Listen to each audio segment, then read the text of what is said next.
ओम नमो भगवते वासुदेवाय। ओम नमः शिवाय। ओम श्री गणेशाय नमः।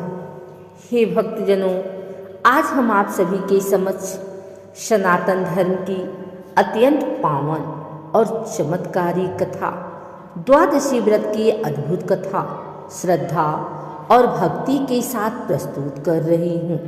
यह कथा केवल सुनने की नहीं, जीवन को बदल देने वाली कथा है। जो भक्त श्रद्धा से इस कथा को सुनता है, ध्यानपूर्वक इसका मनन करता है और द्वादशी का सम्मान करता है, उसके जीवन से रोग, कष्ट, दरिद्रता, भय और पाप सदैव के लिए समाप्त हो जाते हैं। कथा आरंभ करने से पूर्व आप सभी से विनम्र निवेदन है, मन, वचन और कर्म से पवित्र होकर भगवान विष्णु का स्मरण करें और जय श्री हरि का उच्चारण करें। जय श्री हरि। सनातन धर्म में द्वादशी तिथि भगवान विष्णु को अत्यंत प्रिय है। यह तिथि पापों का नाश करने वाली, पुण्य को बढ़ाने वाली और मोक्ष का मार्ग खोलने वाली मानी गई है। जो मनुष्य द्वादशी का अपमान करता है, उसे जीवन में बार बार कष्ट भोगने पड़ते हैं, और जो श्रद्धा से द्वादशी का व्रत करता है, हरि नाम का स्मरण करता है और दान पुण्य करता है, वह इस लोक में सुख और परलोक में वैकुंठ को प्राप्त करता है। बहुत समय पहले की बात है। नैमिषारण्य के पवित्र वन में महर्षि सूत जी विराजमान थे। अनेक ऋषि मुनि उनके चरणों में बैठे हुए थे। तभी शौनक ऋषि ने प्रश्न किया, हे सूत जी, कृपा करके हमें यह बताइए कि द्वादशी व्रत का वास्तविक महत्व क्या है और यह व्रत मनुष्य को कैसे दुखों से मुक्त करता है। सूत जी बोले, हे ऋषियों, आज मैं तुम्हें द्वादशी की ऐसी अद्भुत कथा सुनाऊंगा जिसे स्वयं भगवान विष्णु ने देवताओं को सुनाया था।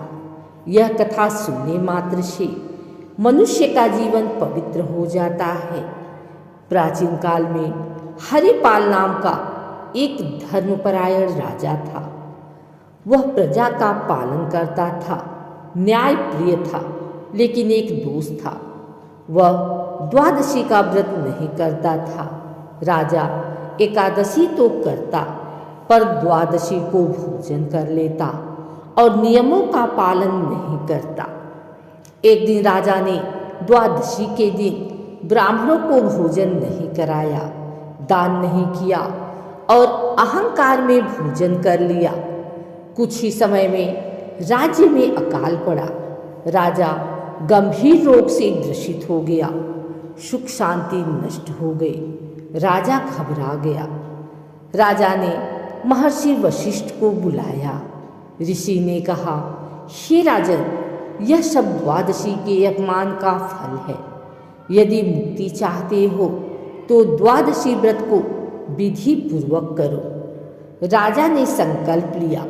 प्रातः ब्रह्म मुहूर्त में स्नान, भगवान विष्णु का पूजन, तुलसी अर्पण, ब्राह्मण भोजन, गरीबों को दान और द्वादशी पारण विधि से राजा ने पूरी श्रद्धा से द्वादशी व्रत किया। द्वादशी की रात्रि राजा को स्वप्न आया। भगवान विष्णु प्रकट हुए और बोले, हे राजन, द्वादशी व्रत से तुम्हारे सभी दोष नष्ट हो गए हैं। अब तुम्हें कोई भय नहीं। अगले दिन राजा स्वस्थ हो गया। राज्य में वर्षा हुई, प्रजा सुखी हो गई। सूत जी बोले, हे ऋषियों, जो द्वादशी के दिन अन्नदान करता है, वस्त्रदान करता है, दीपदान करता है, उसके जीवन से गरीबी हमेशा के लिए चली जाती है। जो स्त्रियां द्वादशी का व्रत करती हैं, तुलसी पूजन करती हैं, भगवान विष्णु का स्मरण करती हैं, उन्हें अखंड सौभाग्य, संतान सुख और पारिवारिक शांति प्राप्त होती है।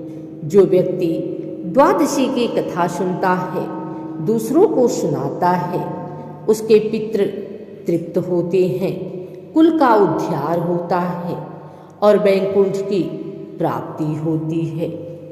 द्वादशी तिथि केवल उपवास नहीं बल्कि संयम और श्रद्धा का पर्व है। जो मनुष्य द्वादशी का सम्मान करता है, अहंकार छोड़ता है और सेवा भाव रखता है, वह भगवान विष्णु का प्रिय बन जाता है। जो भक्त इस कथा को पढ़ता है, सुनता है और सुनाता है, उसे 100 एकादशी व्रत का फल, गंगा स्नान का पुण्य और मोक्ष की प्राप्ति निश्चित रूप से होती है। इसी के साथ द्वादशी की अद्भुत कथा संपूर्ण हुई। भगवान विष्णु आप सभी की मनोकामनाएं पूर्ण करें। ओम नमो नारायणाय। जय श्री हरि।